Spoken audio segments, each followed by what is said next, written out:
Sveiki, šiandien susirinkome Düsseldorfo dviračių parodoj. Esam prie Rino stendo. Dabar kalbėsim su Vyčiu. Labas, Vyti. Labas.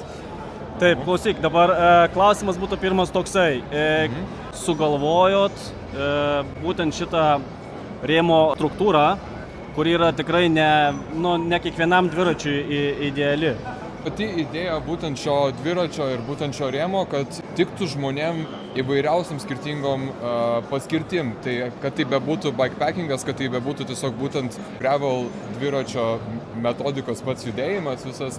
Tiesiog norėjom, kad žmonės turėtų abipusės pusės, ar galėtų jie būtent su gravel dviračio ratais važiuoti, ar su road dviračio ratais važiuoti. Ir mūsų kiti klientai irgi yra pasidarę pakeitimus įvairiausius ir tiesiog mes norėjom tokį, kad mūsų dviratis tiktų visokiausiam paskirtim būtent, kad tai nebūtų vien tik būtent gravel dviratis ir kad žmonės ir galėtų ir važiuoti į darbą, kad galėtų ir tiesiog varyti per žvyrkelius, kad galėtų jie ir pasikeisti į skirtingus ratus.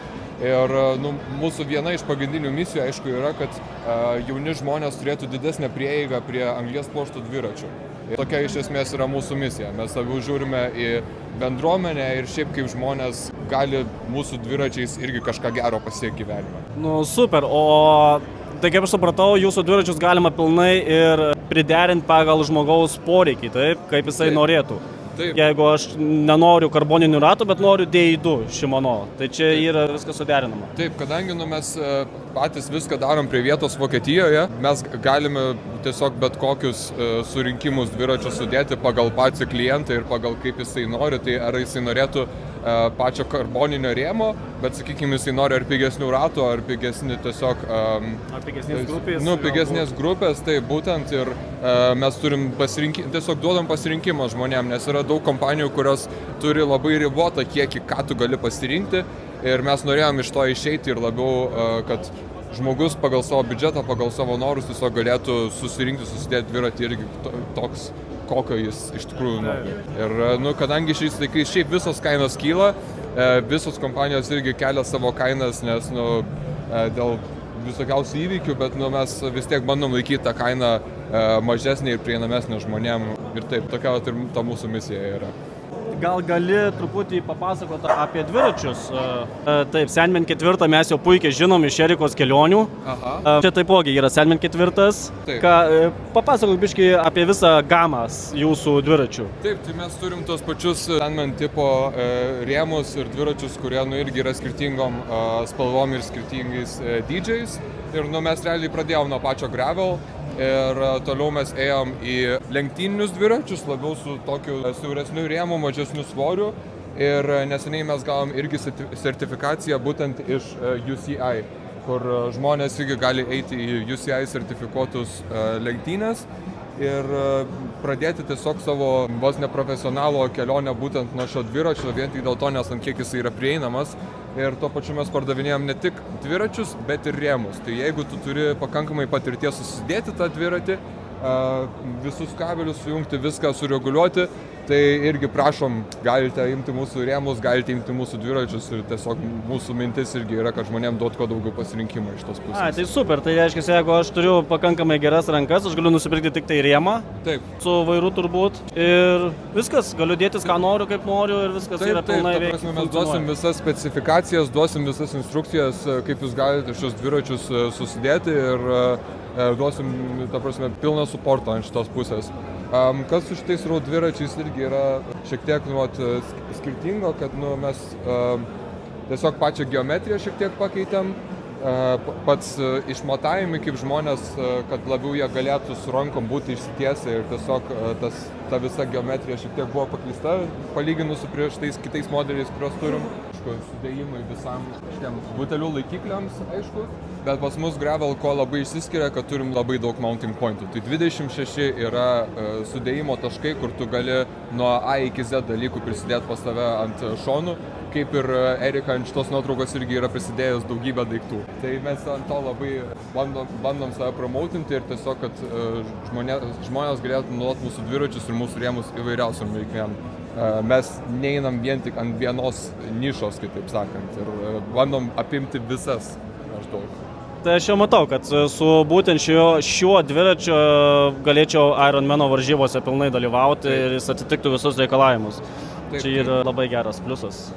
Taip, nes šiais laikais irgi tie visi UCI sertifikuoti skirtingi dviračiai, rėmai dažniausiai jie pakainuoja, kadangi tai yra anglies pluošto dviračiai ir ta visa anglies pluošto rinka Europoje šiaip jinai nėra labai prieinama, taip sakant. Viskas daugiausiai iš Kinijos eina ir visi tie dviračiai irgi yra sudėti Kinijai, kas neduoda tam tikro garanto, jog jie gerai veiks tau toliau ir kad ratai neišeis pats balansas ir kad pats rėmas jis irgi padarytas iš tam tikrų gerų medžiagų, kad mūsų rėmai turi standartą T800, T900 ir T1000 pluošto tipai.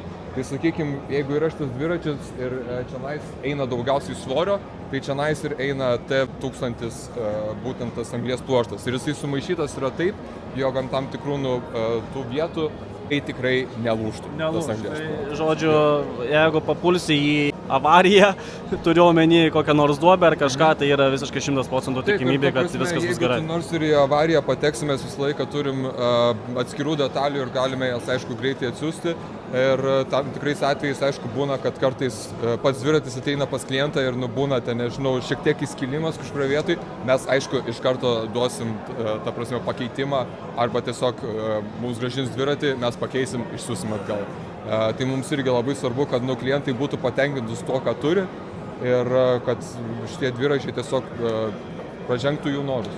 Taip. Super, ačiū. Tikrai dar nebuvau tiek daug girdėjęs ir skaitęs vienoje vietoje. Tai iš tikrųjų, manau, ir žmonėms labai patiks. Visas, kas man labiausiai patiko, tai dėl detalių.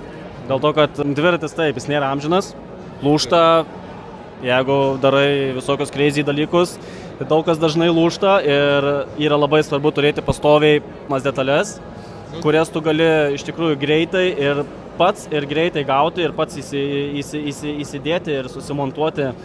Čia, manau, visiems, kurie turi kažkiek tai smegenų, gali susirinkti patys ir panašiai, tai yra labai didelis pliusas.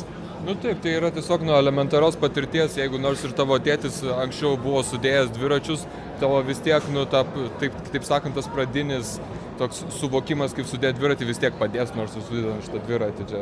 Ta prasme, dviračiai nėra raketų mokslas, žinai, tu vis tiek gali tą suprasti ir manau, kad tikrai žmonės gali ir patys susidėti ir susijungti. Taip.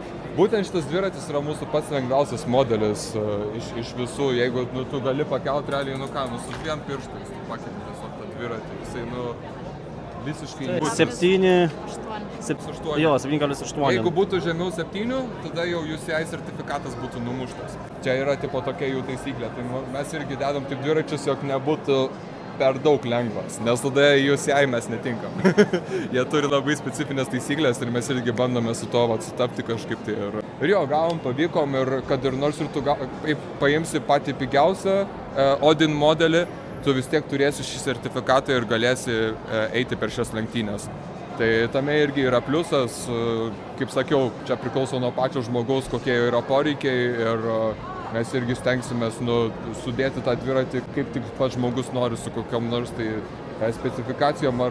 Tas pats ir gravel turi paprasčiausius aliumininius ratus, bet jeigu žmogus nori turėti karboninius, mes visą laiką, aišku, esam išklausyti žmogaus norus. Super. Tai ką, aš manau, aš labai noriu išbandyti šitą gražuolį. Važiuosim dabar.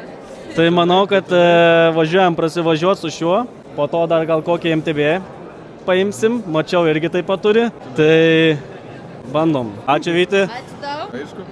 Opa.